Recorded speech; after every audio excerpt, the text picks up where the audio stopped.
Shenandoah River.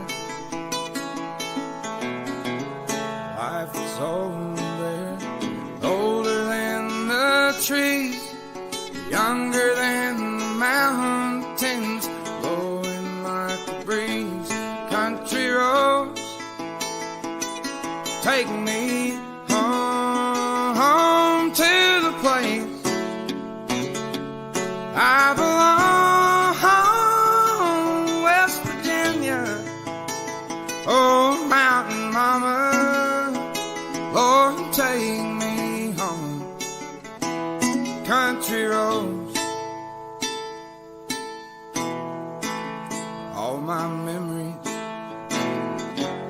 gather round her. Miner's a lady, stranger to blue water, dark and dusty. Boom! Howdy, folks. Your host, Double J, back here, coming at you live from my studio / RV dining room, directly outside the city of Little Port-au-Prince, Ohio, formerly known as Springfield, Ohio, home of the migrants eating the cats and dogs, apparently. Now, folks of the interwebs, I will be your pilot and navigator here tonight for this shenanigan-infused journey into the mind of this particular garbage can dude. And joining me here for this journey into the legend of Abner Vance is my associate, Nick, the host of the Occult Rejects. Nick, appreciate you joining me here for this Happy Holidays festival or festivious occasion here. Thank you. Thank you for having me on, of course. Festivalis. One of those things. Happy holidays and other things such as that. Yes. Yeah, thank you for having me on. Very interested to actually hear like this full story. You know, I mean, I know you told me like a bunch of it in fragments, but it should be interesting. I think it's an interesting story here. The legend of Abner Vance is an interesting tale for a number of things relative to, one, it's and most importantly to me, it's my heritage, and as a result of that, I kind of look at genealogy and heritage like a man who does not know his genealogy and his heritage is like a tree without any roots. So trees need their roots, otherwise they die. So it's what I'm getting at is I think it's an important thing that's been lost in Western culture is understanding folks' heritage. I mean, other cultures have a deeper connection, I think, to some of their lineage and heritage and whatnot, multi-generational families, and et cetera. And to a certain extent, some folks in America do. I just think that one thing I appreciate the Mormons for doing is having a deep interest in genealogy to the point where they've really mapped a lot of these things out for folks. So, folks can understand that. So I'm just saying not everything they do is evil, right? There's some benefits to some of the Mormons owning all the genealogy and like DNA type of stuff and controlling those things. There are some benefits to that information. They control. Well, they do put it out this way. Right. So I've actually found a lot of information on people through their sites myself. So I'm saying it's a wealth of information. Yeah. So I'm saying just because you don't have to appreciate or even approve of their activities in life, but they do put together some free genealogical research centers. So not only can you access their websites, they have these things called family history centers. And I'm not trying to do a PSA for the Mormon mothership. I've long vacated any active membership with the mothership, 20 plus years ago, right?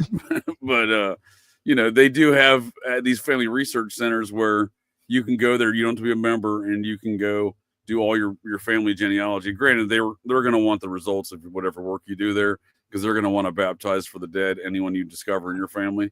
That kind of, that there's an end game, I think. What's that? They got to waterboard you for a while. You're familiar with this ritual?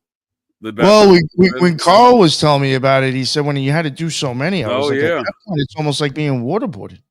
Like what? Yeah, I forgot you had Carl Crusher on there talking about that recently. Yeah, I was like, yo, you got to do that 20 times. That's crazy. Yeah, I did that. Yeah, so I've done that at least 4 times. I feel like twice in DC and twice in the Chicago Temple. I did a lot of that waterboarding for the dead, alien waterboarding for the dead. But anyhow, so they're probably going to do that. They probably want all that your information for that purpose, but nonetheless, it's a free center. You can get greater access to their websites, the Family Search and other genealogical databases, right? So it is a good resource.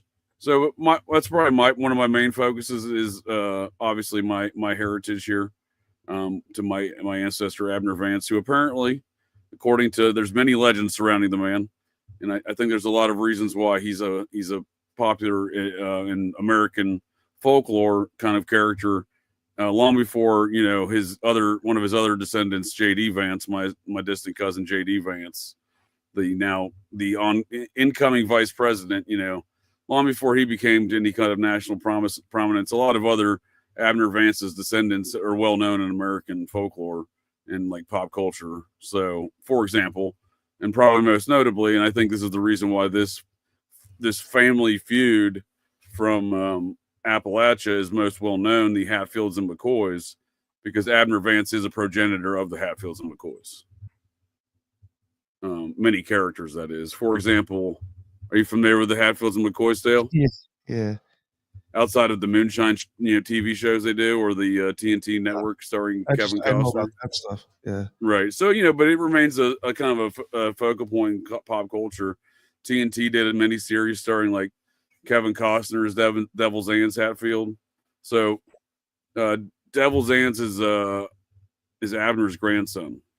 So my second great grandfather Vance and Devil's Anse would have been first cousins. Vance. So, but Abner Vance is the progenitor of a number of the characters in the Hatfields and McCoys. And I really think that's the reason why that's such a popular feud, because it's not the longest running Appalachian feud of the era, and it wasn't the bloodiest, and it didn't have the most deaths or kills. So as a result of that, I think that that's caused that to remain as like the most popular feud as a result of these connections to Abner. But that is one of some of his other descendants before J.D. Vance. Another one would be the boxer. I done forgot his name now for a moment. Jack Dempsey is a second great grandson of Abner Vance. Oh wow! He was a Mormon, and which is not very common in that era of West Virginia, right? Because Abner settled in what's now is the Logan County, West Virginia, in large part. That's where all the Hatfields and McCoys are, and Pikeville's right across the river there into Kentucky, and that's where the McCoys are from. So that's the whole Pike. It's a very popular tourist thing today, the Hatfield McCoy Trail, car tours, or ATV tours. But yeah, so Abner's got a lot of other descendants, I think, that are popular in American pop culture and folklore. Because Jack Dempsey, he was a big character, in boxing. I don't know if you're familiar with some of his boxing record there, Nick, but yeah, he he's kind of a suit, like, because he kind of was kind of a superstar type character, almost like a Mike Tyson type character, where he entered in like to the pop culture scene, right, and acting, I believe, as well. He did show up, right? What's that? He did do movies as well, right? I think he did some sort of acting. Yeah, I believe so. He was very, very, I believe he lived in New York City, I believe, when he died in the early 70s. Wow. Which, again, it's not exactly the common place for the son of a coal miner, right? End up, I know a lot of folks go to the big city. I'm just saying, he's a boxer from Mormon from West Virginia, and it's not exactly, I wouldn't expect him to end up in the Big Apple. No, right? Kind of like a totally different culture. Oh yeah, for sure. So So yeah, I have a great interest, again, as my heritage, and a lot of the reason, like I dedicate this a lot of this investigation I've done into who is Abner Vance, because there's a big question. That for some reason that is a big question of who is Abner Vance, in addition to like what are these legends or the validity of these legends, right? But a lot of this I've dedicated to, and it's kind of my Christmas gift, describing a lot of this tale today is to my son. I call him Triple J, JJ Jr. So he's I want a lot of the research I've done is to pass on to him, so he understands where his heritage comes from. So I think it is an important thing for folks to understand. And to the extent I don't know what JD Vance understands of any of this stuff. I've never met the man, but as far as I don't know that he understands his connections to Abner, but I do believe that it is his connections to Abner is the reason why he's the vice president today. What the hell aren't you up to? What you doing wrong? To be fair, I was solicited to run for U.S. Senator of Ohio by some people that were later backing him. So to be fair, I passed that one pretty quickly. What's that? You better off. You'd have Peter Thiel trying to get up in you at this point, then. Yeah, I didn't have any of those connections. None of that. More of the political backing behind them. Some of the political backing. But yeah, I have no interest in politics. Never have. Never intend to be. I do agree with George Washington, a man who plays heavily into this tale as well with Abner Vance. I do agree with George Washington and his take on politics. He was very much predicted. In I think it was a quote he's attributed to like around 1797, so near the end of his presidency, right? Near the end of his 2 terms there, he did. But because they were wanting him to stick around, and he didn't want to stick around and be a monarch of America. So he was talking about how he was anti-political parties because these political parties would just end up propelling or propping up, essentially criminals who would then destroy the systems that raised them up, right? So, which is kind of what we see, right? With like a lot of the Clinton machine has taken over the Democratic Party, and they've kind of destroyed that from the inside, and not necessarily making decisions that are rooted in the party politics when they blow $2 billion on Kamala's campaign. Not to get political, but it kind of comes to life, these statements Washington made back in 1797. You know what I mean? Yeah. So some of the questions surrounding, like one of the biggest legends surrounding Abner Vance is no one agrees on who his parents are, which is interesting because there's not, like, most of the Vances, from my understanding, all the Vances in America all come from a one immediate family that migrated from first from Scotland and Northern Ireland, fighting in the Jacobite Wars during the middle 1600s, which were very much predecessor wars to the Revolution from the Protestant Knights Templar families, right, against the Crown, the Church of England, and the Vatican. Which again, it was a prelude to the American Revolution, the Jacobite Wars, and same families, right, that are involved. But they all migrated through Delaware and kind of branched off through Pennsylvania and Virginia and North Carolina and whatnot. But why there's any question about it, I think, is rooted in a much larger mystery. And I have a lot of ideas of where Abner Vance comes from, given some DNA tests. But I just want to outline the basic legends here first. That's the first one. Who is his parents? Right. There's, for example, you mentioned the Mormon website, familysearch.org. So you can set up notifications on there, right? So I set up a notification on there. First of all, at one point in time, Abner had like 17 profiles on there, right? Like, no joke. Like it was same dude, like 7. So they kind of fixed that over the years with combining a lot of these profiles in that system. But so even if you go on there and hit a notification, which I have, it'll, like, literally every week someone's changing who his parents are on there. Oh, wow. There's an ongoing, Wikipedia edits. You know what I mean? How Wikipedia edits go down, you right? Yeah. So there's an ongoing battle of editing who Abner Vance's parents are in like the official Mormon, like, genealogical database there. That's funny. That's wild. That's hilarious. Vanceville, Eastern North Carolina. Yeah, the North Carolina was started by Clan Vance. Would have been one of Abner's first cousins. If he indeed was a Vance, not an adopted Vance. But yeah, the one of the delegates to that was representing North Carolina to represent as a statehood out, separating from Virginia, was a member of Clan Vance. And of course, there's been a number of Vances in political office out of the state of North Carolina, to include Zebulon Baird Vance, a member of the society, Major General in the Civil War, and two-time governor of North Carolina.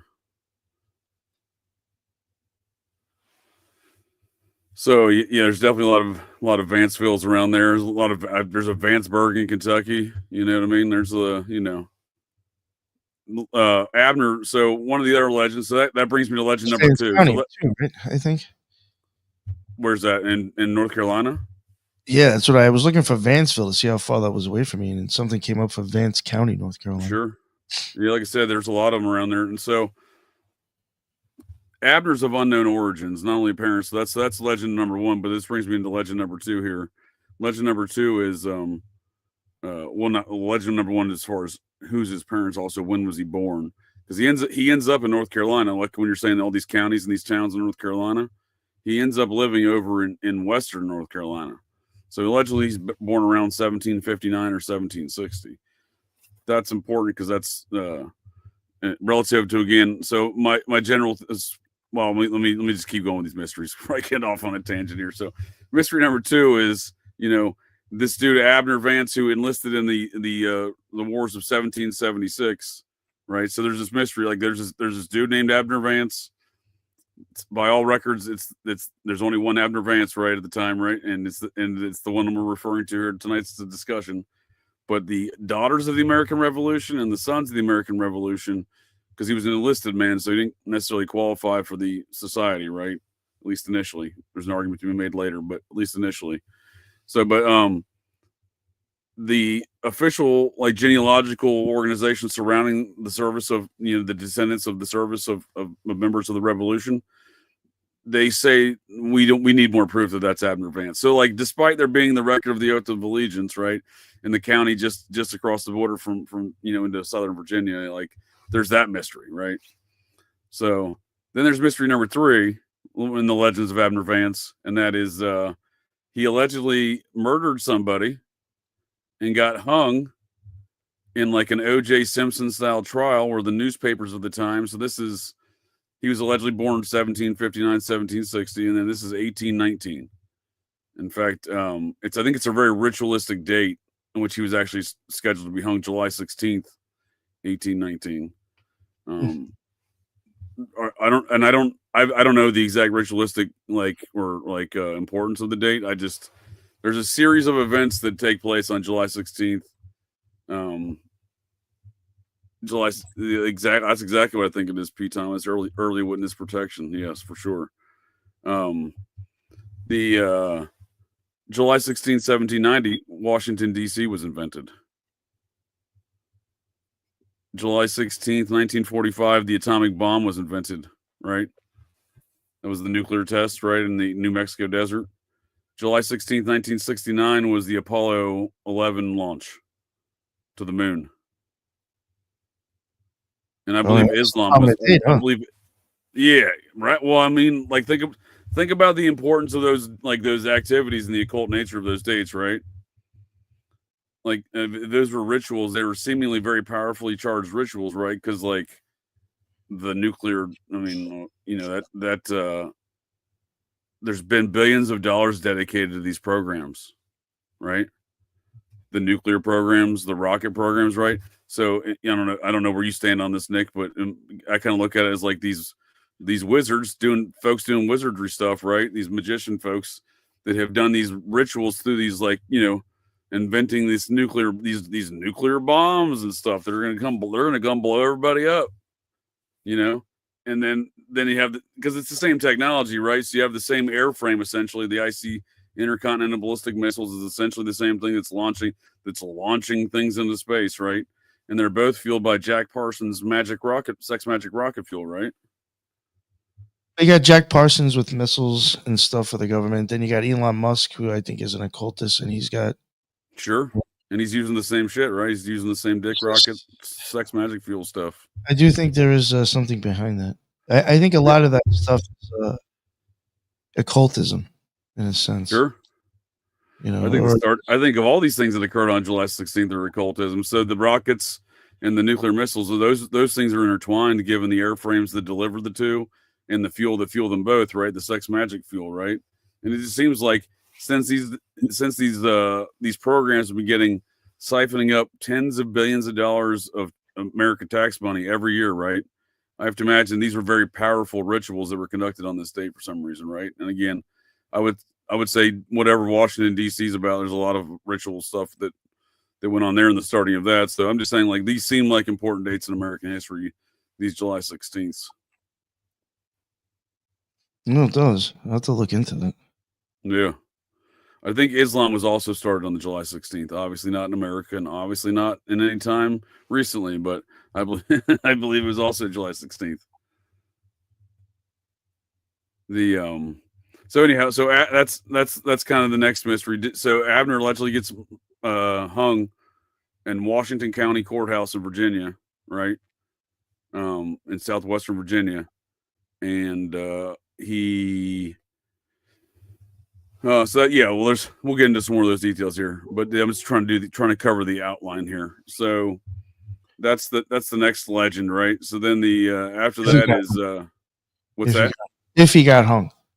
Oh, that's it. So then so the next legend is, where is he buried, right? No one knows where he's buried. So there's limited record of this murder trial that allegedly took place outside of a couple newspaper clips, and there's scarce evidence of anything else. So yeah.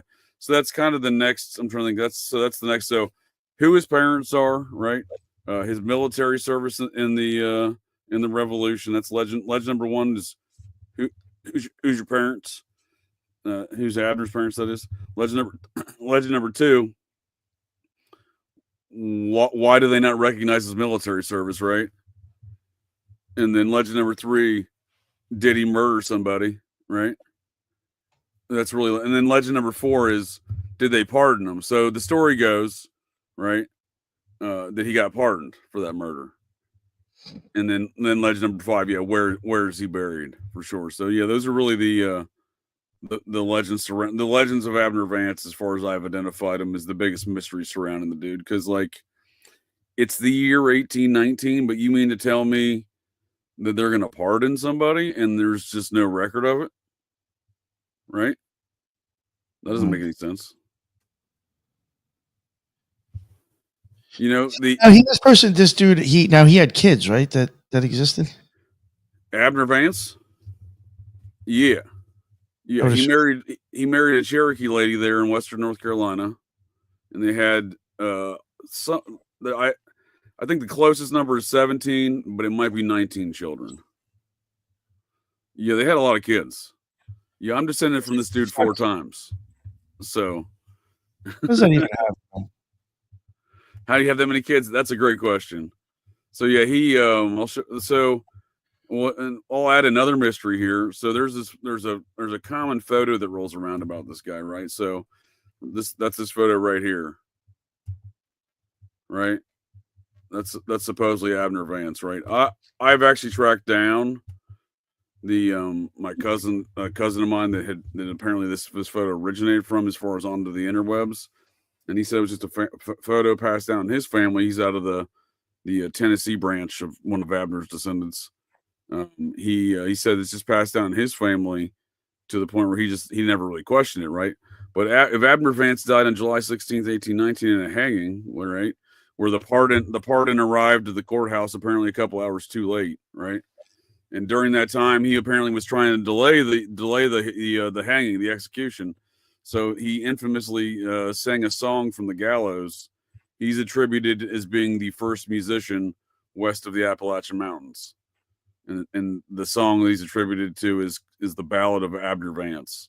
And he allegedly sang it on the gallows for a couple hours, as if he knew the pardon was coming. This is how the legend goes. Again, I have a lot of questions about a lot of these things, but that is the legend surrounding his death, right?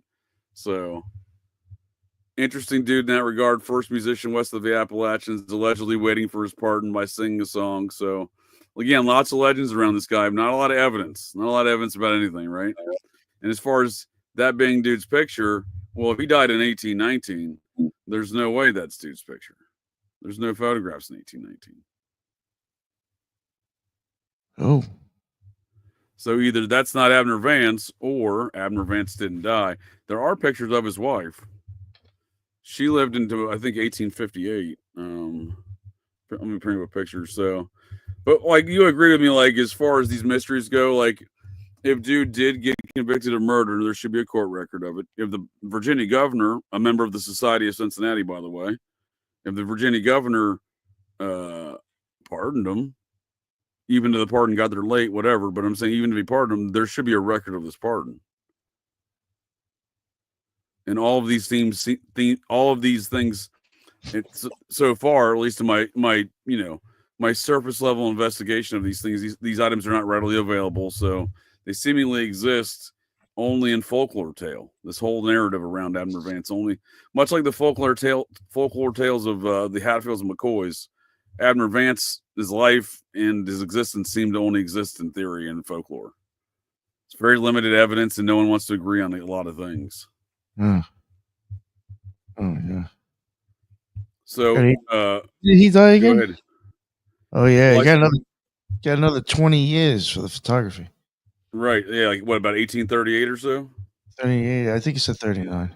Yeah, I think Millard Fillmore was the first. I may be making this up, so don't quote me on this. I believe Millard Fillmore was the first president that was photographed. Maybe around 1848. Does that sound right? Let's just look. First president photographed. Survey says, ooh, John Quincy Adams, 1843. I was close. So yeah, what 1819? Way before that, right? Right. I was also off on Millard Fillmore. He didn't start serving until 1850. 2 strikes for me in American history here. Yeah, for sure. Happy holidays and Merry Christmas there, Desert Rain, for sure.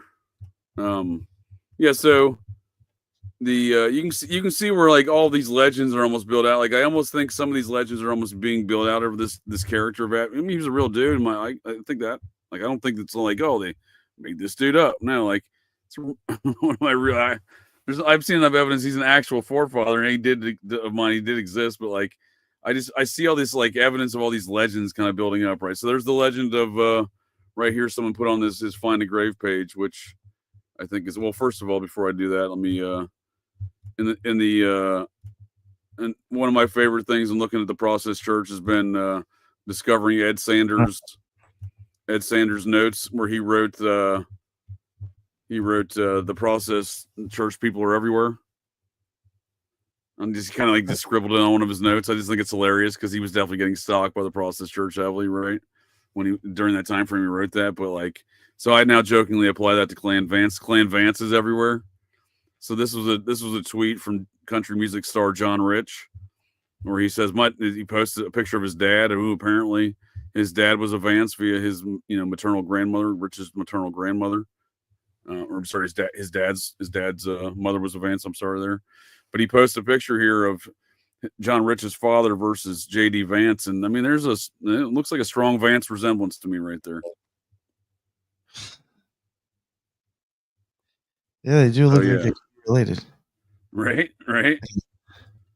It's the Vance genes. They're prominent. They stick out for sure. I know that from having my son. He's got heavy Vance genes in that boy. But yeah, or young man. But yeah, I just think this was funny when I saw this. I was like, oh shit, the Clan Vance really is everywhere. Even John Rich. It's just, I think there's a lot. Again, when you have 17 to 19 kids here with Abner and his wife Susanna Howard Vance, I just you're gonna have some sprawling descendants there. But I don't know. I also think I do think a lot of this is rooted in some of these people maybe are even in their positions because of who they like. No different than JD, like because of their descendants of Abner. I'm trying to pull up a picture of Abner's wife here, my foremother, Susanna Howard Vance. Here she is. So, you know, she stuck around till photographs, but like, you know, what that other one is, I'm not sure, right? This is she was from Cherokee, North Carolina. Suzanne Howard Vance, Cherokee Indian wife of Abner Vance. This is, I believe, from 1850, if I'm not mistaken.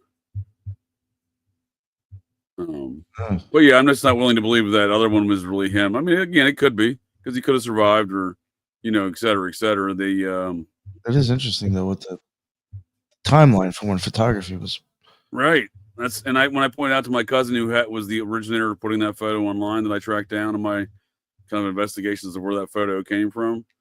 He's like, he didn't even consider it. Well, you know, I'm not like diminishing the dude, like, oh, you're a tardball. No, I'm just saying, like, you know, when you think about things like that, you're like, wait a second, well, how would this be the photo of him, right? It just doesn't make any sense. But there's a lot of blog sites and, you know, descendants of Abner here that have posted this photo on there that it is him. I'm willing to believe it because I don't think he died in 1819, but at the same time, like, you know, the 1819 storyline obviously doesn't fit. But here in this other document here on his find a grave is an article from the Logan Banner. That's Logan, West Virginia. That's where all of his descendants settled into there. That's where Devil's Anse Hatfield is buried today in Logan, West Virginia, on a hilltop there in the Hatfield Cemetery. That's Devil's Anse Hatfield. Are you familiar with Devil's Anse? Yeah. His name was Anderson Hatfield. He's the grandson of Abner. He was a captain in the Confederate Army Special Forces. He had a Special Forces unit named the Logan Wildcats. The local high school is named the Wildcats, the mascot. But he was the head of the Hatfield side of the feud of the Hatfields and McCoys. But yeah, I think it's interesting because of his Confederate Army, you know, service, et cetera. You know, he was an officer in the Confederacy. I feel like I've seen that name either over by Yale or in Huntington. Anderson Hatfield? Well, the last name. Hatfield. Oh yeah, I mean they're you know, they're in the mix as far as early settlers in America for sure. Especially through Appalachia. But the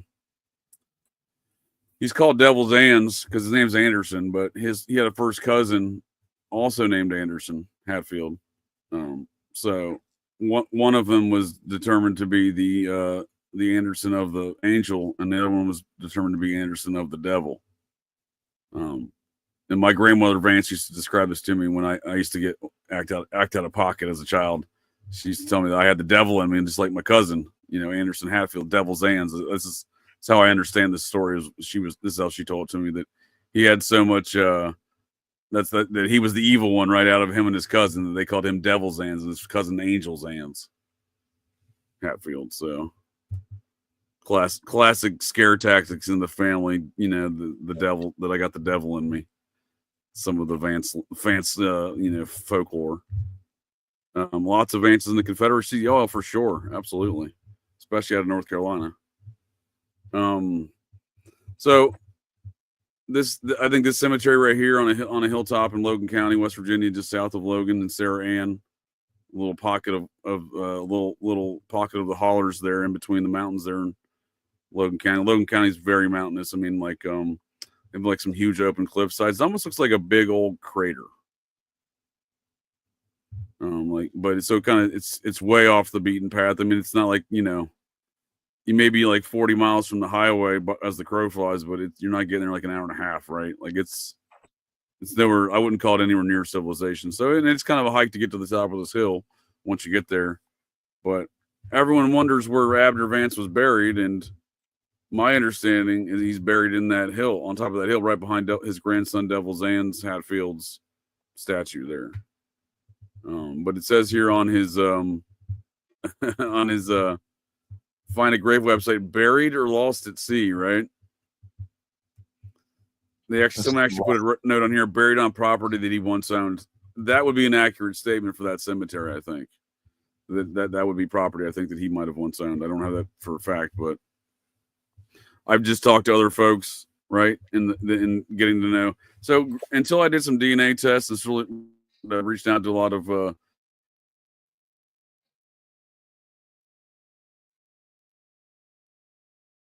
oh boy. You froze there, buddy. Damn.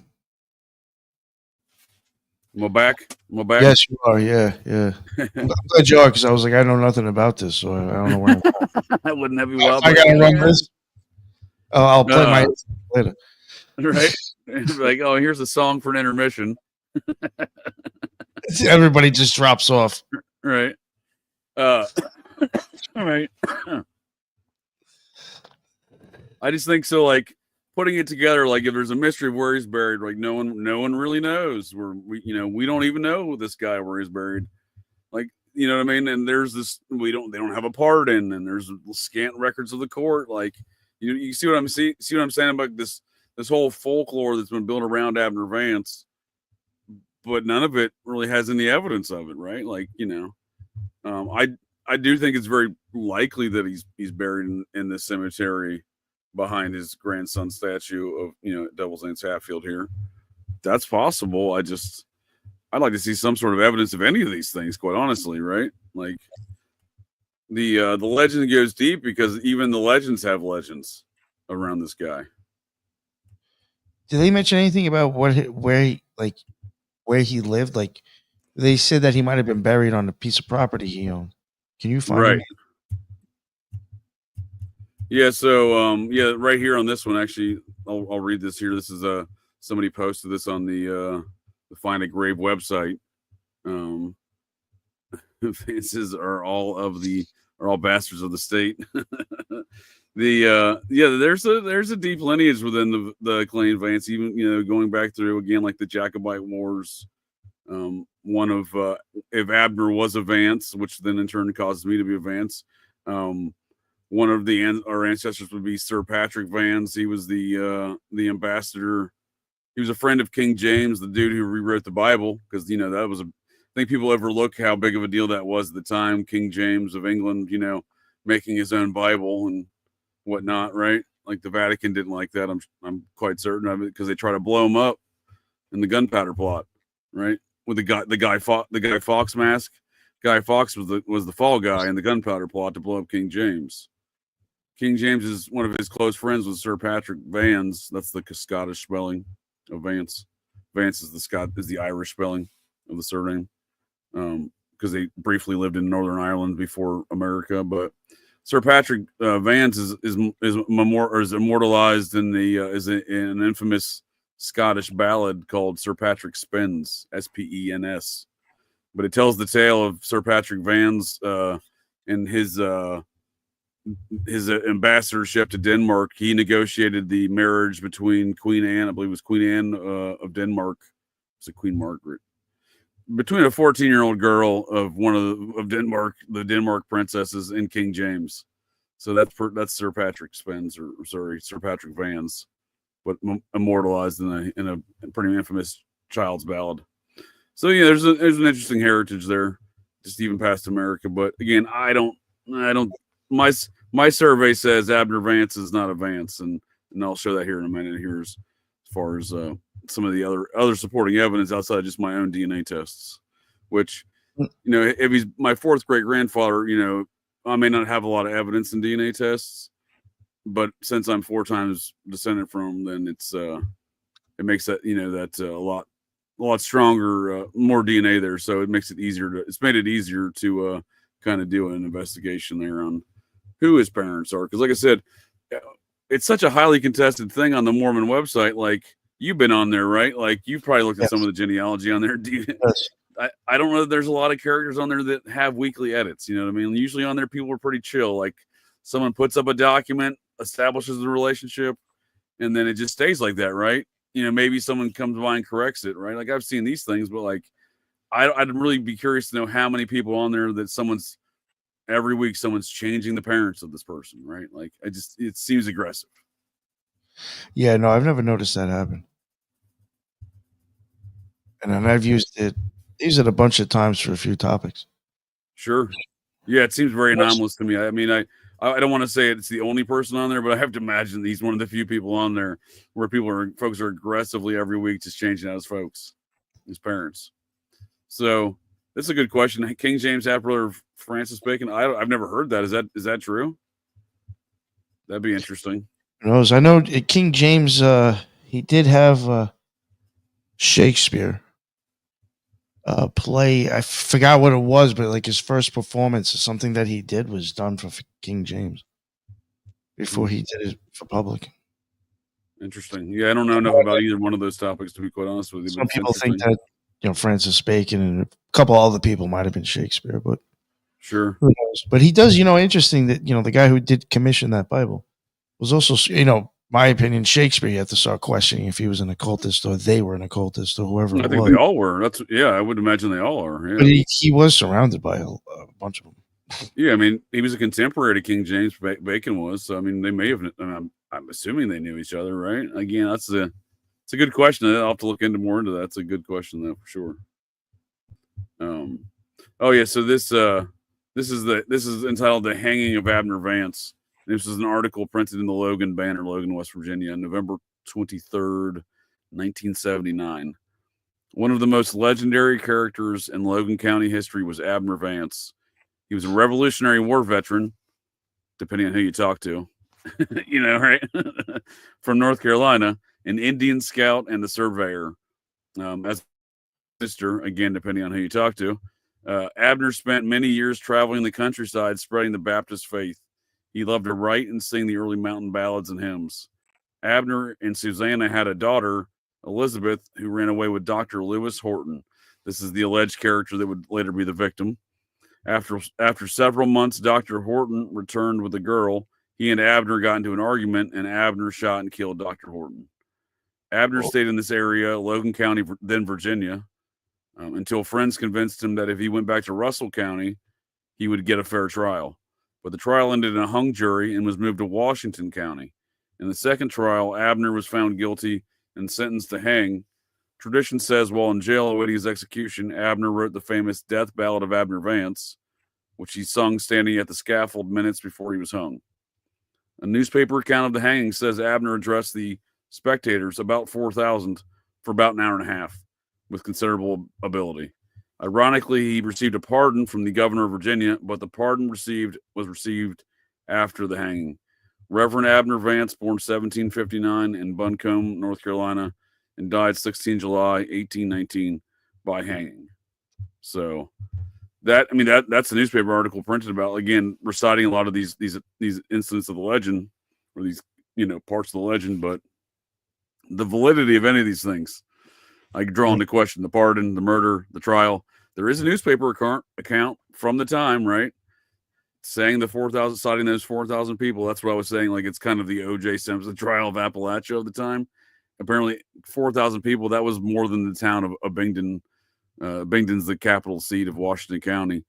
That was, I think, I believe the city of Binghamton had like 2,500 people.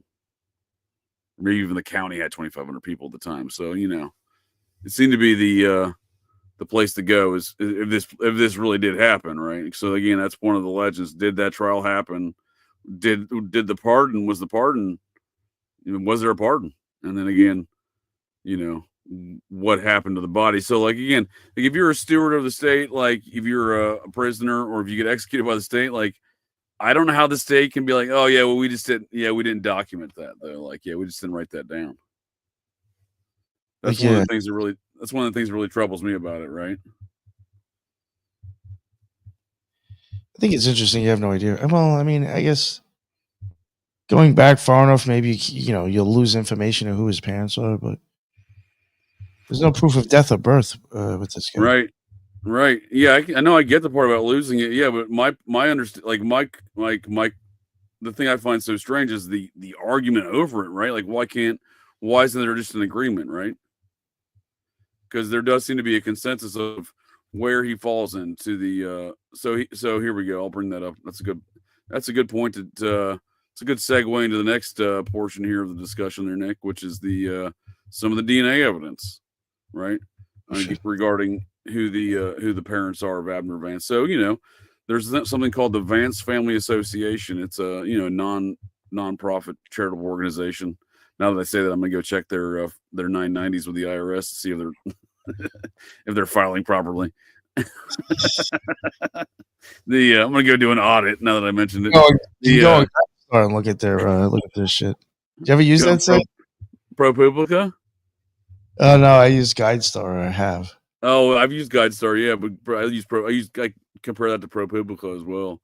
Make sure I'm seeing all the documents. But yeah, the Oh, you can see how much money those ordered. A lot of. That's how I looked up how much money like Shriners have, and for sure, it's fucking yeah, insane. Loyal the Moose, fucking retarded rich, right? Non-profits, right? Yeah, well, we went over some of the process nonprofit financials last week because the state of Massachusetts. So, GuideStar, ProPublica, these are good websites for that stuff. But then, if you really want to see like some of the most restrictive filing requirements, it's out of the state of Massachusetts for charities and nonprofits. So, because they have to actually send the state independent audits, not just their own financials, right? So you can go look at what an independent auditor at least signed off on it, right? So. Looking at the process as our Best Friends Animal Society, as they're better known today, they made like $152 million last year.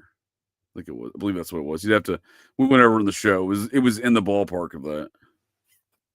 150 million? Yeah. For a nonprofit no-kill animal shelter. Oh boy, he's stuck again. That's a whole lot of money. Well, I would think, right? Oh boy, he's got the gremlins on his Starlink. And I'm back. Yeah. Yeah, I think that was net. I don't think that was gross. I think they made it because they had a substantial amount of investments that year too. They're rolling in the money. These nonprofits, for nonprofit stuff going on, they're making a lot of profits. You know what I mean? Well, you know what the thing is with that is that even with those types of companies or those tax write-offs, it gives you still the ability to still like kind of like put stuff out that you're gonna have to pay people to do anyway. Sure. And then at that point, that's when you start getting funny with the money and paying people like $50 an hour to do something that's normal. And spending tens of thousands of dollars on the hooker and coke fund. Yeah, or like $50. It always goes. It doesn't matter to the organization. They always spend money on hookers. There's always a line item for hookers and blow. But yeah, I'm sure they play around with shit like that. You know what I mean? So let me that's right. I was gonna bring up the DNA stuff. So this is like I said, the Vance Family Association nonprofit, not a fraud. I don't want to besmirch my own kinfolk and call them a fraud. I was just joking about. I like to joke about all these charity frauds that go on. In fact, I covered one of them relative to the process that appears like a fraud in last week's show. Some donations to some like Haiti animal fund that doesn't exist or never existed. Never legally existed, at least. That's the other thing, because they just shuttle this money to like all these kind of, the Clintons are notorious for it in their foundation frauds. They just shuttle it to this other like sounded named nonprofit or charity, right? That isn't registered, but they kind of get by because they have a certificate for something that sounds like that name, right? It's a network. It's creative what they've put together in the Clinton frauds. But yeah, so this is the one of the Vance Family Associations they put together. This isn't their public. This is like a public summary of their DNA project, right? Where it says in recent years, they talk about all the onset of and availability of DNA testing, and talk about how they want to put together the groups of the Vance migration into America. So right here in Vance Group number 2, well, Vance Group number 1, it says the largest in the Vance DNA project. These are pardon me. These are the lineal heirs of the Barnbark Vances. That's the estate in Scotland where the family comes from, or that Sir Patrick Vance guy I was talking about. He was the Barnbark Vance, the head of that estate at one point in time. But here we go. Group Vance Group 2. The group consists of several distinct early American lineages, a few of them which are able to trace back to Ireland. The group is made up of 2 branches, Group 2A and 2B. 2A is dominated numerically by the descendants of Matthew Vance of Pennsylvania County, Virginia. and they meet and they identify Abner Vance's name because of how contentious this is, and his quote unquote close relative Abner Vance, but also contains several other significant branches that were in America by the mid 18th century, right? So I think that's interesting because they recognize the connection between Abner Vance and the descendants of Matthew Vance of Pennsylvania, Virginia, right? Pennsylvania County. And that Matthew Vance of Pennsylvania County in 1777 took the oath of allegiance to join the revolution, join the army out of the militia of Virginia. And it says this list was taken by typewritten copy, but it's a copy of the affidavits of oath of allegiance, right? It was April, let's see here. I've lost the date now. Oh, it was November. Oh, no, that's 39. I believe it was April of 77. But scrolling down through here, this is just a copy of this official list is on record in Virginia. But scrolling down here, I have two Vances. Matthew Vance, this is in Pennsylvania County, Virginia. You have Matthew Vance and Abner Vance, right? But this goes in again to that mystery of what the daughters of American Revolution and the sons of American Revolution say, and that is we need more proof, right, about the situation. So this is his ancestor search off the Daughters of American Revolution website, and it shows you right. You can if any folks of the interwebs have ancestors who were in the American Revolution, I do recommend looking up to the Daughters versus the Sons websites, the Daughters of American Revolution versus the Sons of American Revolution. They've got a better job here on the DAR website, but it says here, Abner Vance, future applicants must prove correct service, right? Birth, circa 1759, North Carolina. Death, 6/1819. So they don't even agree when he died, even though the court record apparently says July 16th. They're just like the June sometime that year. But it says right here, Pennsylvania County. So it recognizes that's the oath of allegiance there that from this guy. But for some reason, they're like, we're going to need more evidence. We don't like the situation. You cannot verify that this is the man who took oath of allegiance. It's just a weird statement to make to me because I've done other, I've looked for other Abner Vances that existed at the time, and there aren't any. Right? So it's not like they're like, well, we got this Abner Vance and this Abner Vance. Oh yeah. There's like 20 other ones that it's like, oh yeah. No, there's one, and he just happens to be the son or closely related to the descendants, and ostensibly the son who, or at least the person who took the oath of allegiance with the Matthew Vance right here, right? So Matthew Vance grew up with, he's from Frederick, Virginia, and ostensibly grew up. I don't have any overt, concrete evidence. He ostensibly grew up with George Washington in Frederick, Virginia. They lived right near each other in the same Scots-Irish community. And Washington famously said at one point in time in the Revolution that if he was to lose, that he would lose by retreating back to his Scotch-Irish family and friends in Virginia and take his last stand there. So Washington was very much rooted in that community. But I say Matthew Vance almost had to have known George Washington, not only due to the close proximity in age. I believe he was 4 years older than Washington, or 5. Not only the close proximity in age and geographical location of where they lived. Matthew Vance married Martha Dandridge Washington, George Washington's wife. He married Martha's first cousin, Anne Jones Vance. So those are ostensibly on paper, and not that these are the people that are removed from the website in the Mormon database. That keeps getting deleted, right, and changed to something else. But by all records, it appears to be that's who it is. But so my thing is, if they can't figure out who, everyone seems to be like, oh, we don't know who this guy is, right? We don't know who his parents are.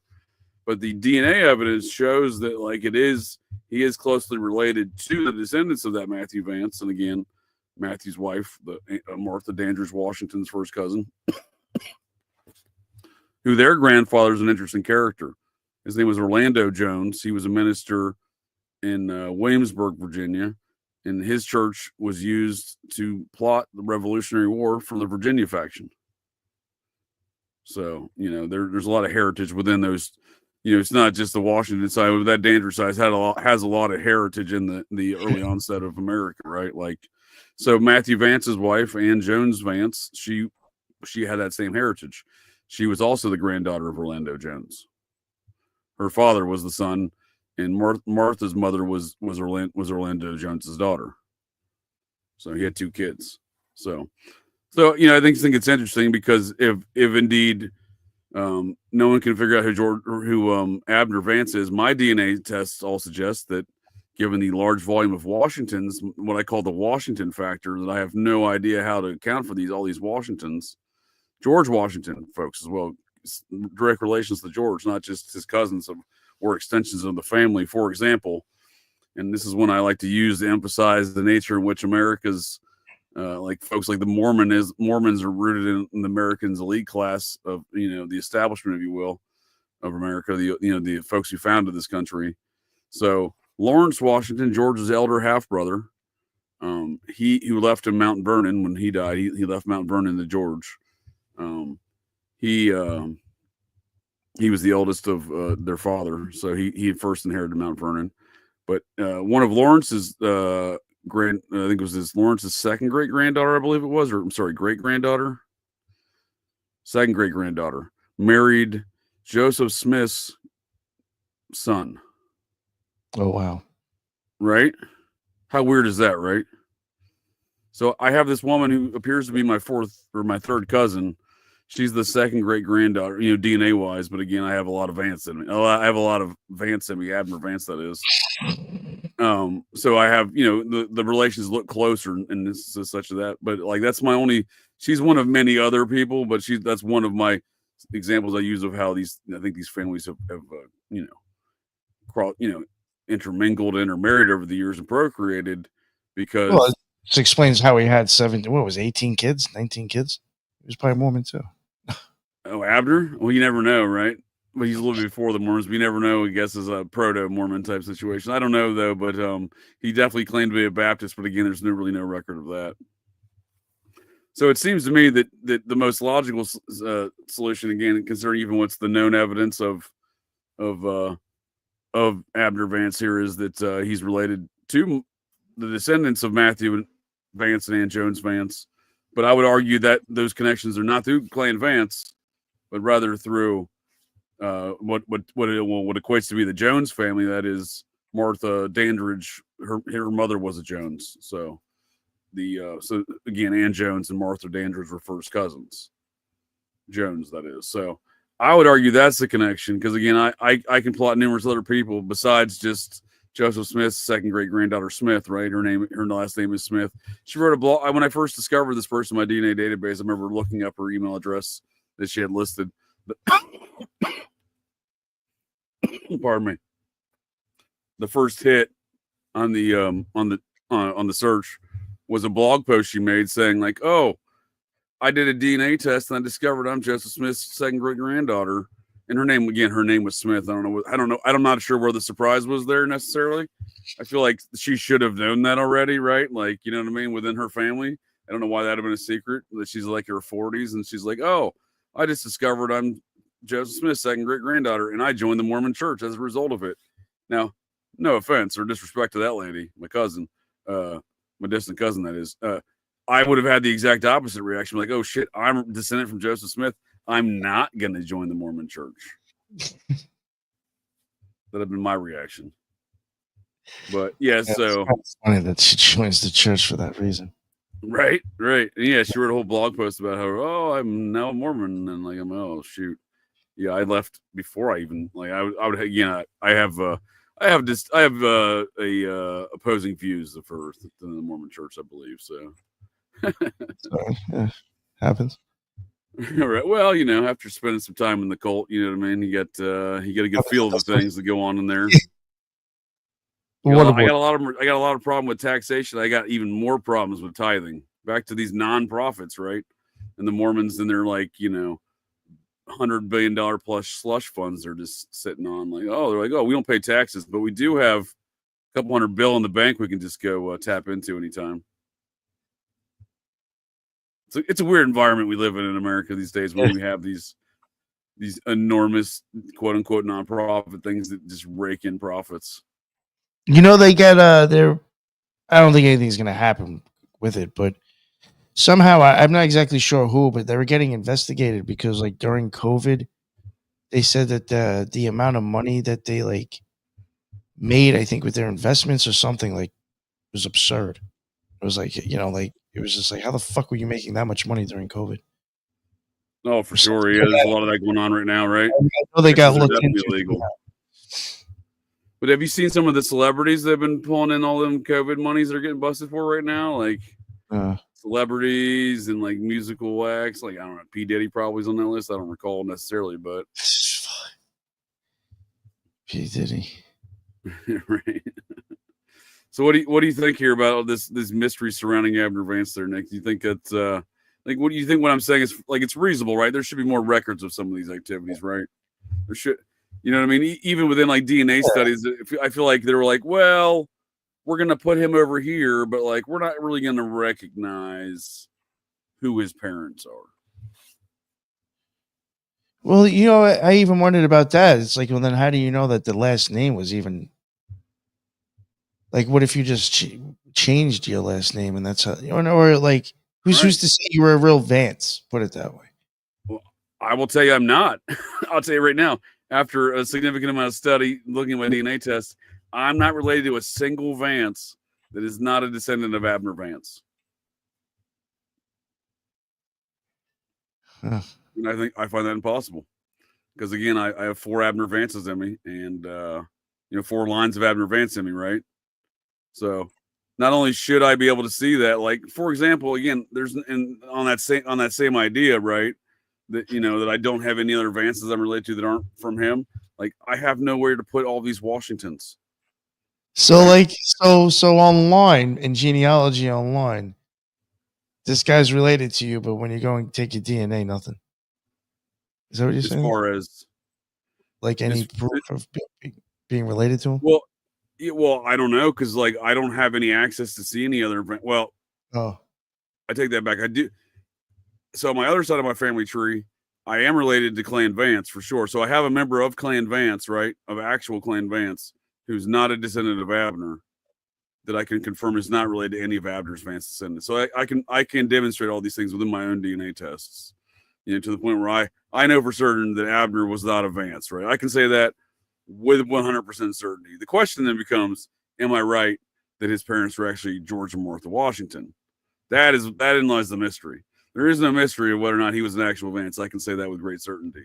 I just point to these, like the DNA project from the Vance Family Association. I point that saying like, look, even they're saying like he's related to the descendants of these people, but I'm saying it's not through the Vances, it's through the Jones, the Martha Dandridge, her Jones and Ann Jones's first cousin relationship.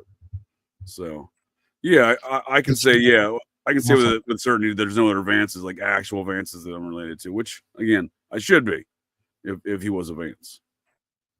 So yeah, I think that's exactly what's going on. I can demonstrate he definitely changed his last name. Again, what it was changed from is a different story altogether. But you know what's interesting? JD Vance did Lebowski. You know, JD Vance did that as well. He wasn't originally a Vance either. Right. He was a Bowman. Right. Yeah, John David Bowman. You're right. That's a good point. He definitely changed to JD Vance after his term in the Marines too. So like that dude's trying to initial advance me here because he didn't change his name to JD Vance here until I think he was like 25. Here he is trying to compete with me in some in similar names. I've actually fielded a number of questions of whether or not on like Twixter of like, oh, are you the vice president? Why did I steal the vice president's name? I'm like, I didn't steal his name. Dude stole my name. Yeah, right. You're like, yo, I was him anyway, even if he was born that way. You know what I mean? Like, yo, I was an OG Vance. I didn't have to change my name. Yeah. I think he's a couple years. I think he's a few years younger than me as well. But yeah, I mean, got more right to that than he does. Right. Well, so I started signing emails, not the vice president. Like I sent one to that John Cameron dude I've been trying to get on. Talk Edwin Edwards. I just signed not the vice president. That's good. That would probably make me respond. Right. Oh, I gotta add a little bit of humor. He'd already come back a couple times. We'd already exchanged a few emails before I started doing that. George Washington was the will chamberlain in the 1700s. I'm assuming that's as far as hooking up with some ladies. I'm guessing P. Thomas is referencing there. Why did he change his name? That's a great question. He says J.D. Vance. I'm guessing you're asking. Yeah, J.D. Vance allegedly changed his name. I guess he had a couple of stepfathers, I suppose, as the story goes, and he grew up much like myself. He grew up with his grandmother Vance, and he just decided to change it because that was his mother's parents. His mother was a Vance, so he just changed it. I think because I think the story's kind of in his hillbilly elegy tale where he's grown up with his grandfolks Vance. That's a funny statement. My grandpa was Arm & Hammer's chauffeur and bodyguard in the 1920s New York. That's a wild tale. Have you ever noticed that Arm & Hammer bought out the company Arm & Hammer? What's that about? You know what I mean? Did he just see that company? He's like, it sounds like my name. I got to go buy it. He didn't start it. I used to think Arm & Hammer, like the actor Armie Hammer, that's his grandfather, Arm & Hammer, the multinational corporate globalist dude. I thought that dude, he's also named Armand or Armie Hammer. I thought that dude started the company Arm & Hammer. No, he's like, I got all this money. I'm just going to go buy this company that sounds like my name, which is kind of funny, right? He's like, my name's Armand Hammer. I'm going to go buy this company called Arm & Hammer. It's fucking ridiculous. That's some weird shit. Right? Yeah. Again, I saw that dude when the actor came about. I'm like, who's this dude? Right? I looked at his family. I was like, really? Like, yeah. I'm like, oh, his grandfather must have started that company, Arm & Hammer. Right? And I'm like, oh, no, he didn't. But he did buy it at one point in time. Ridiculous. It just seems so ridiculous. Oh, yeah, cannibalism. Yeah, there's some weird stuff going around with that Armie Hammer guy, but he's from a weird family for sure. Yeah.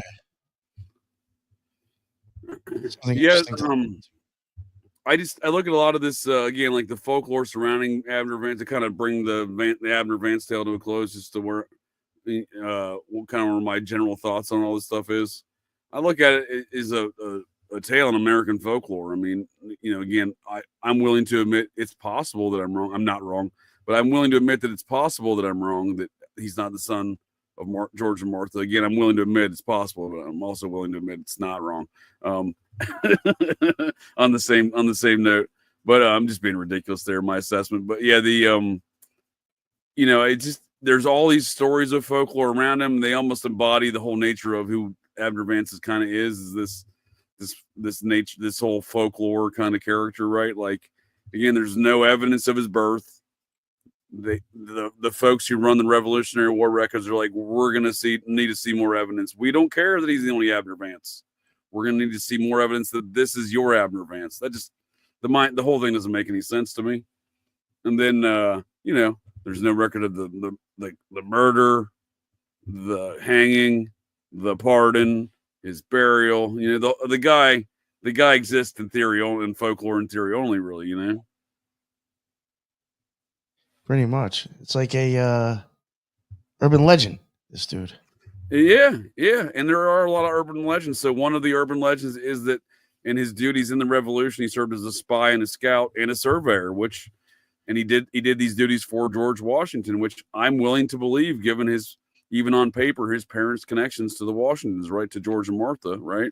Even if he wasn't their kid. Again, I'm just saying I'm willing to believe that if that were the case, that is, some of those stories might be true. Because surveying was big amongst the society, right? The Society of Cincinnati, George Washington, and all of his officers, they were all big surveyors. That's why we have maps and drawings of all these mounds, or a lot of these mounds, at least. It's because of these men. So him being a surveyor, a scout, and a spy, and it makes sense to me, right? But the oddity again is that there's a dispute over these matters. Even if they wanted to say like he didn't, even if there wanted to be a dispute over his duties, the dispute shouldn't be that he served in the Revolution, right? Like, I just think that's I don't know. I just think it's ridiculous, quite honestly. I mean, he either did or didn't. He's either the one Abner Vance and the one oath of allegiance for Abner Vance, or he's not. But again, I don't know how he's not, right? Like, that doesn't make any sense. So that's what I'm saying. Like, even when you get down to the brass tacks of some of the disputes that are the underlying disputes of these mysteries of these different legends surrounding Abner Vance, they're not rooted in anything that makes any reasonable sense to me. You know, either that is either the one Abner Vance who served or it's not. But if it's not, then who's the one that served? Oh, there's only one of them. Well, then it's clearly the one that served. You know, you see the kind of the circular argument there. If the Virginia governor pardoned him, well, then there's a record of it in the Virginia archive, right? The state archive, right? There's a record of it, but there's not. But they claim there is, but there's not. See the same kind of circular. Every one of these things has like some like weird circular thing. And if George Washington did have a child, him and Martha did have a child. They got married in 1759. Abner was born circa 1759, 1760. This is at a time when George would have been under suspicion, or at least heavy assumption that he's going to be charged with treason. Him and a number of other of my forefathers had just led George and their boss from the British Army, General Braddock, into an ambush to his death. So. And then George married Martha in 1759. He became the largest landowner in America. So he just murdered the general for the British Army in America, his boss, because he was a colonel. He was the number 2 guy. He just let him into an ambush where him and George and all of his guys survived, right? And he sent King George a letter back to England like, hey, shit out of luck. I don't know what happened to General Braddock, but he died. We all survived, though, you know?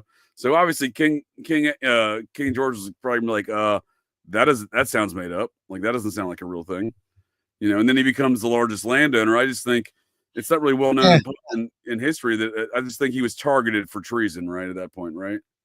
So if they did have the newlywed Washington couple, George and Martha, did have a child, right?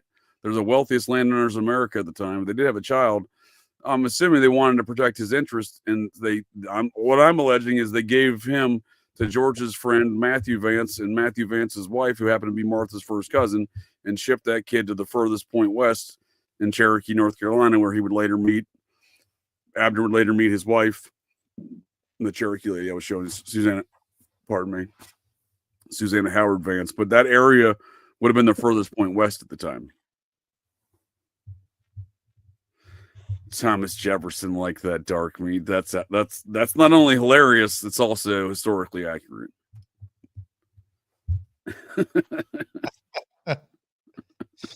That's funny. Yeah. This is a wild, weird. Yeah, I wonder what's up with that dude. Jefferson? No. Abner Vance. It just not much proof of the guy. That's what I'm saying, right? He kind of exists in theory almost, because there's almost no evidence. Like, the guy almost exists in just, again, legend and story. Yeah. That's why I was even asking if there's anything like that his kids or like their kids might have been important, where like you even know that they existed. Yeah, I think a lot of people know these people exist. I think this is a hidden secret amongst, quote unquote, at least one secret society, right? The Society of Cincinnati, right? So what I'm alleging of them hiding Abner is not the first time the Society of Cincinnati hid somebody in America. In fact, they hid the future king of France under an assumed identity in Claremont County, Ohio, for about 10 years in a town called Neville, Ohio. Neville, Ohio was founded by the military aide to General Marquis de Lafayette, the head of the French side of the society. And the future king of France that would be hidden in Neville, Ohio under an assumed identity, under, fake name, teaching as the town teacher, right? For nearly 10 years, apparently. That man was Marquis de Lafayette's first cousin. So Marquis de Lafayette and the society installed him. I think it was King Louis Philippe, number 2, I believe. They installed him as the new French king after the revolution in France. He then threw all the society, including banished Marquis de Lafayette, threw a lot of the other society generals in prison. Society of Cincinnati member Napoleon Bonaparte is the one who released those guys. So there's a lot of those weird tales. I'm just, on that whole tangent of things, not to get too far off, but I'm just saying there is precedent for the society hiding folks out in America under assumed identities. Abner Vance may not be the first one, is what I'm saying. Or may not be the only one, is what I mean. It's an old one, though. For sure. And I think, if what I am alleging is true myself, and again, our America's soon to be Vice President J.D. Vance, mine and his ancestor Abner here. Well, I think that there's not only, if what I'm saying is correct, that not only do folks know that, I think this is a guarded secret still among some of these secret societies. What I'm saying is whether or not J.D. Vance realizes that this is why he's in the position to be vice president. Because Abner is the son of George and Martha Washington.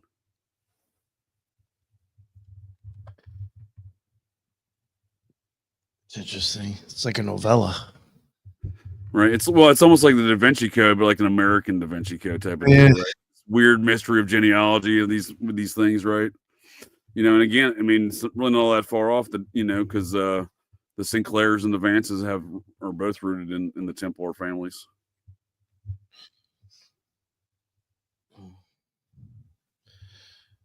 This is interesting. Yeah, it's certainly something I want to continue to unpack. What I intend to do is try to bring some answers to some of these mysteries, right? Like some of these legends. Did he exist?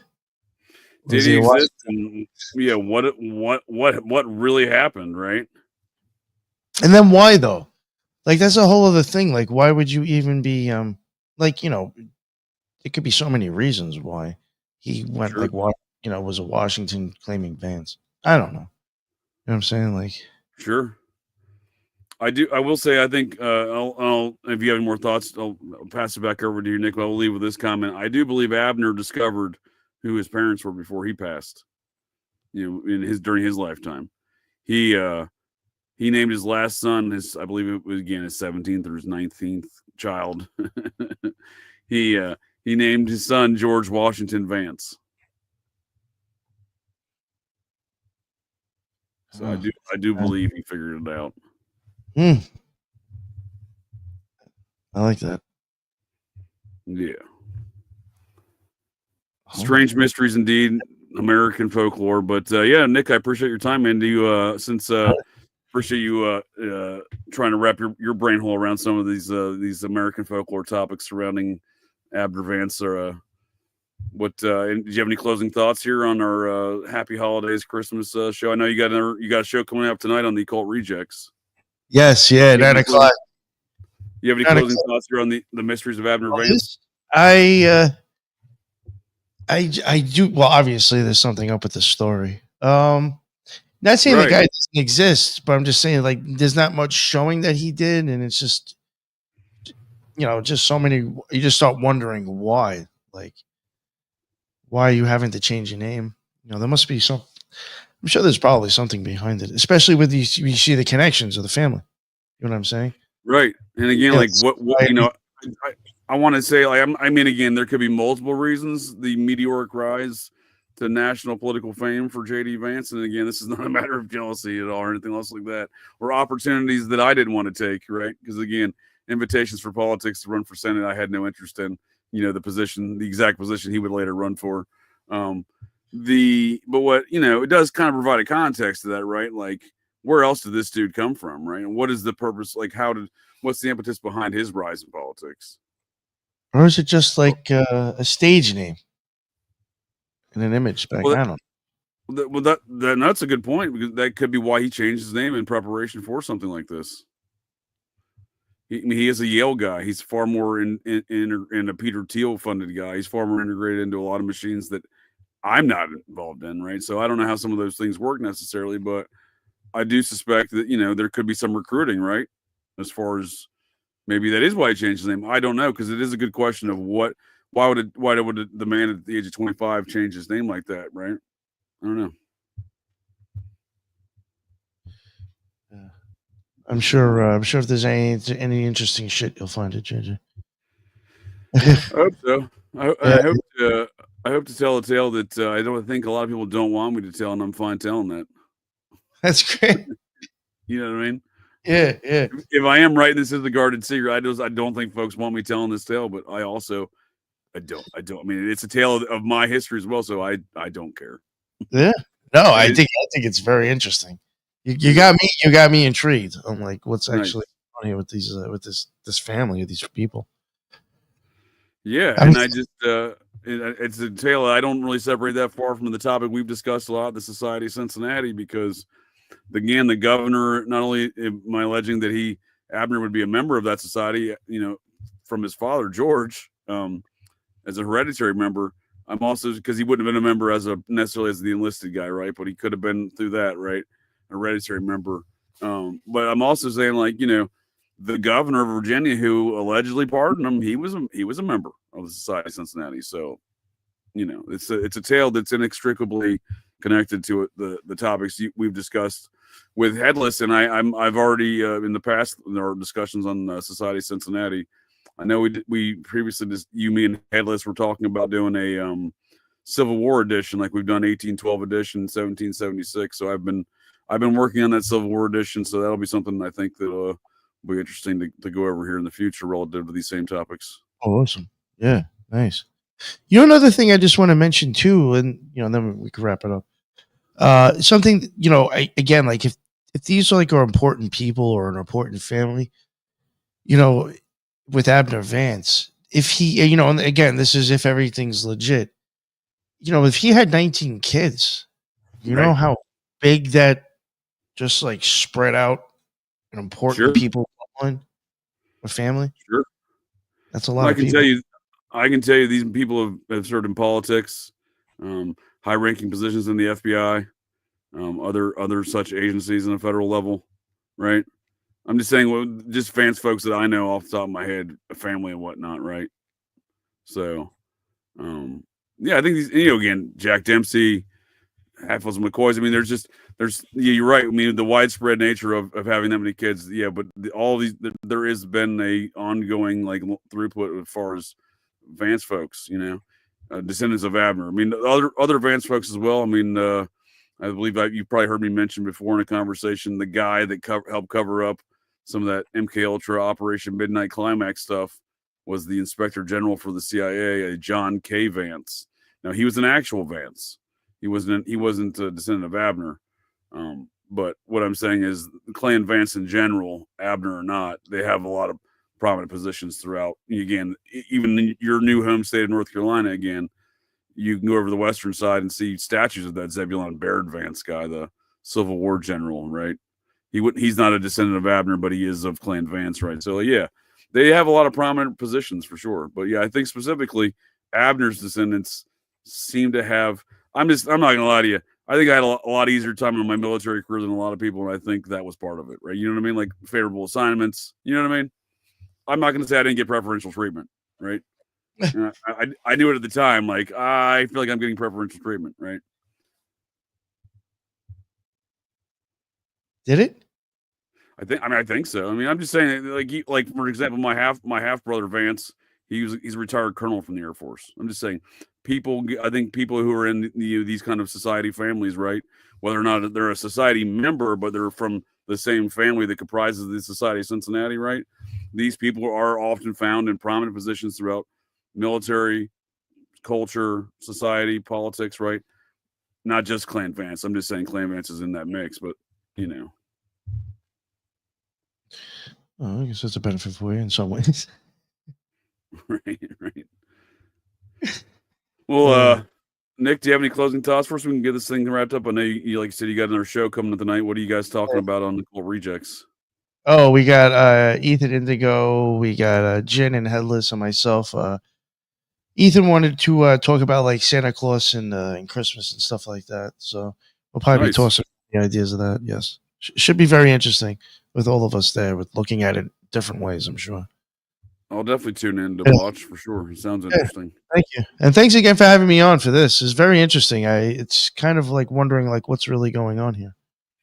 Yeah, well, I appreciate your time, and let me bounce some of these ideas for folks of the interwebs for their edification. I'm bouncing some of these ideas off of Nick, and this outline is this is a larger project I'm working on and gaining some Nick's assistance there, and trying to tell this story because there's a lot of factors, a lot of ins, a lot of outs, couple what have yous.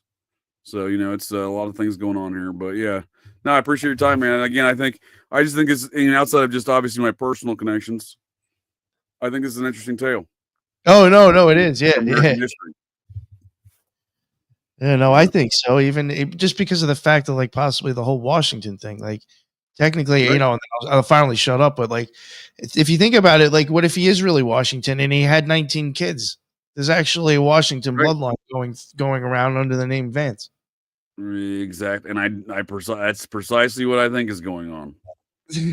Precisely what I think is going.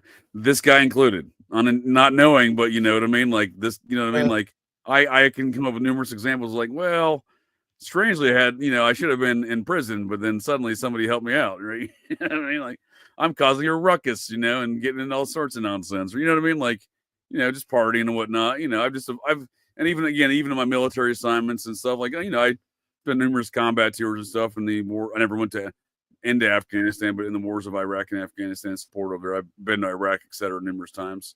Damn near every Middle East country, flying, doing security for aircraft, dropping cargo and people off, but into Africa for that matter, Horn of Africa. But a lot of my assignments, I worked a lot at headquarters, right? Like, I think what I'm saying is favorable assignments. Like, my father worked at the Pentagon, and a Marine Corps officer, right? So, like, what I'm getting at, I mean, he passed before I was born, but what I'm getting at is I think these kind of positions are available to people in these families, right? Not necessarily a member of the society, but like, again, members of these society families get put into these kind of roles in management, administrative positions at the Pentagon, for example, right? Which I did that for like 6 years,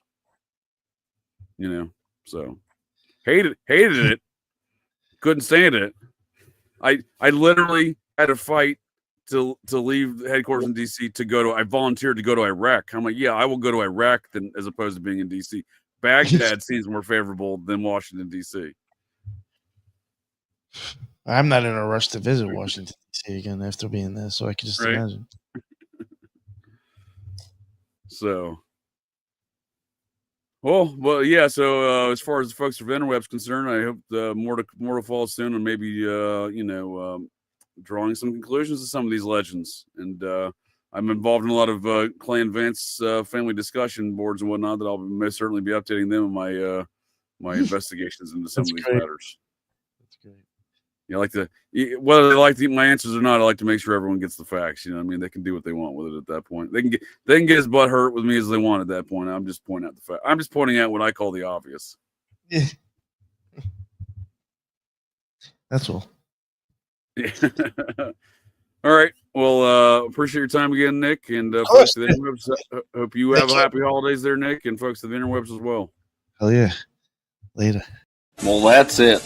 That's the show here, folks. So the next time you're out on the town, visiting your local watering holes, or perhaps just meandering around, and you hear the unmistakable sounds of metal clanking, and you spot signs of a disturbance, well, check your six. Look in that garbage can, because you never can tell. The GCDs may be loose in your town.